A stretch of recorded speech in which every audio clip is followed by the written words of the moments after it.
Vano Zardieashvili ჩვენ სატელეფონო ზარებს ამ დრომდე არ პასუხობს, ამიტომ ჩვენთვის ისევ ბუნდოვანია რა სტატუსით განაგრძობს ის მუშაობა საქართველოს სახელმწიფო ელექტროსისტემებში. Ერთადერთი რაც ვიცით არის ის, რომ Zardieashvili ორკვირიან შვებულებაში იმყოფება, ამიტომ საინტერესოა მან ამ შვებულების განმავლობაში ხომ არ მიიღო შეტყობინება სამსახურიდან და ხომ არ უთხრეს, რომ ის აღარ იქნებოდა ამ უწყების ხელმძღვანელი პირი. Საინტერესოა ისიც, რომ ჯერჯერობით ოფიციალური განმარტება არც ეკონომიკის სამინისტროს გაუკეთებია. Ის კი ვინც Zardieashvil's კარგად იცნობს და ბოლო დროს განვითარებულ მოვლენებსაც აკვირდება, ამბობს, რომ საჭიროა გამოძიება წარიმართოს ობიექტურად, არამხოლოდ ბოლო პერიოდში განვითარებულ მოვლენებთან დაკავშირებით, არამედ ამბობენ იმას, რომ Zardieashvilis სახელი და გვარი ბევრ სავარაუდო კორუფციულ საქმეებთან ფიგურირებს, ამბობენ, რომ ის მამუკა მდინარაძის ნდობით აღჭურვილი პირია და სწორედ ასე მოხდა ის თავის დროზე ელექტროსისტემებშიც, ამიტომ საჭიროდ მიიჩნევენ, რომ გამოძიების საგანი გახდეს არამხოლოდ ბოლო კვირებში განვითარებული მოვლენები, არამედ სავარაუდო კორუფციული საქმეები, რომელშიც მათი თქმით Zardieashvilis სახელი და გვარი ფიგურირებს.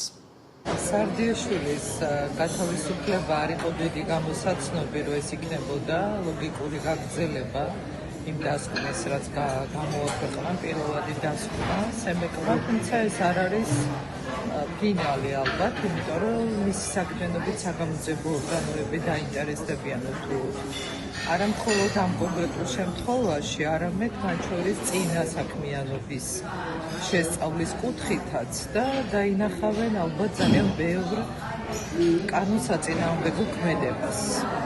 Რა თქმა უნდა, დინარაძესთან დაკავშირებული ძალიან ახლო ადამიანია და მისი სქემები იქნება ალბათ გამოძიებისთვის საინტერესო და მისი საქმიანობის შესწავლა. Რაც იქნება შემდეგი ეტაპი, ამაში დარწმუნებული ვარ, რომ ივანიშვილს არ რჩება მხედველობიდან მსგავსი ქმედებები და ამის გაგრძელება იქნება ალბათ უკვე გამოაშკარავება ბევრი ისეთი რამის, რაზეც ჯერჯერობით არ საუბრობენ.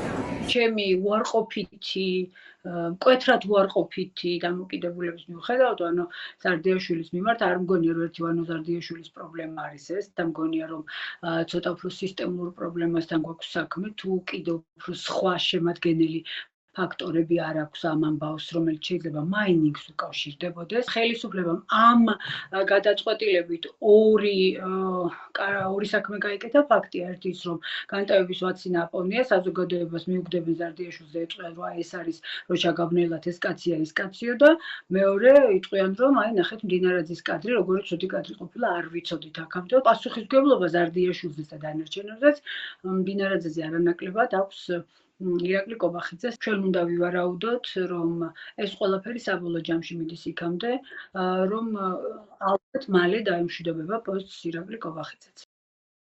Vano Zardieashvilis სამსახურიდან შესაძლო გათავისუფლების შესახებ ინფორმაცია თავდაპირველად ოპოზიციამ გაავრცელა. ნაციონალურ მოძრაობაში ამბობენ, რომ ამის მიზეზი არის ბოლო კვირებში განვითარებული მოვლენები, კერძოდ საუბარია საქართველოს სრულად ორჯერ ჩაბნელებაზე.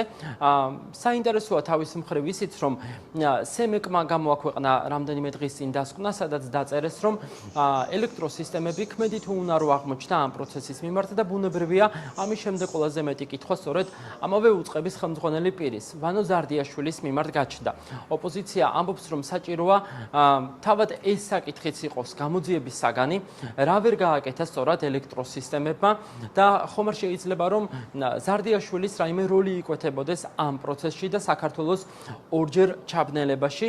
ოპოზიცია საუბრობს ასევე სავარაუდო კორუფციულ საქმეების შესახებაც, სადაც მათი თქმით ასევე Zardieashvilis სახელი და გვარი ფიგურირებს. აქ საინტერესოა ერთი დეტალი, როდესაც საქართველოს ორჯერ ჩაბნელდა, სულში თქოს, რომ დაიწყეს გამოძიება, მაგრამ ამ დრომდე პასუხგაუცემელია მთავარი კითხვა. ამ გამოძიების ფარგლებში გამოკითხეს თუ არა თავად ელექტროსისტემების შეფი Vano Zardieashvili.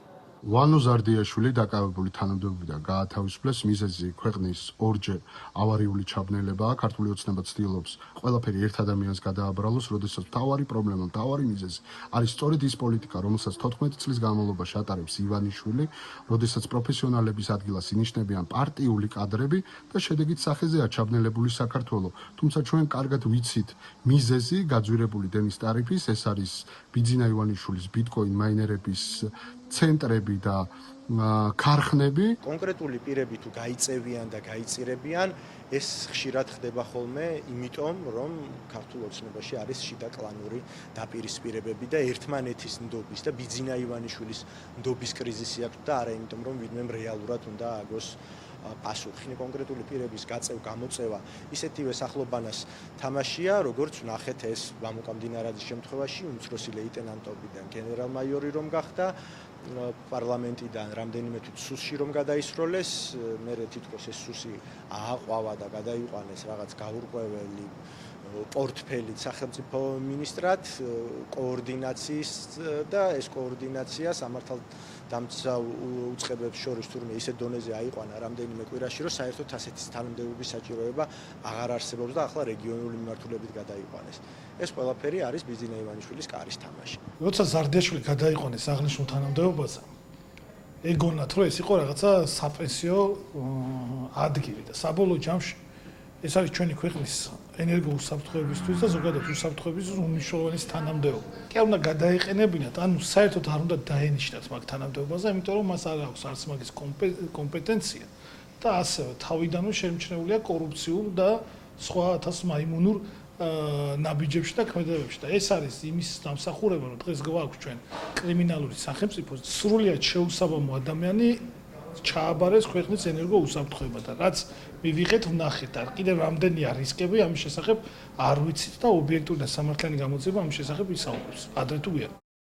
პანო ზარდიაშვილის სამსახურიდან შესაძლო გათავისუფლების შესახებ ინფორმაცია უკვე რამდენიმე საათია საჯაროდ არის გავრცელებული, მაგრამ როგორც გვეკითხარით, ჯერჯერობით არც ერთი ოფიციალური უწყება და არც თავად პანო ზარდიაშვილი ამ ინფორმაციას არც ადასტურებენ და არც უარყოფენ.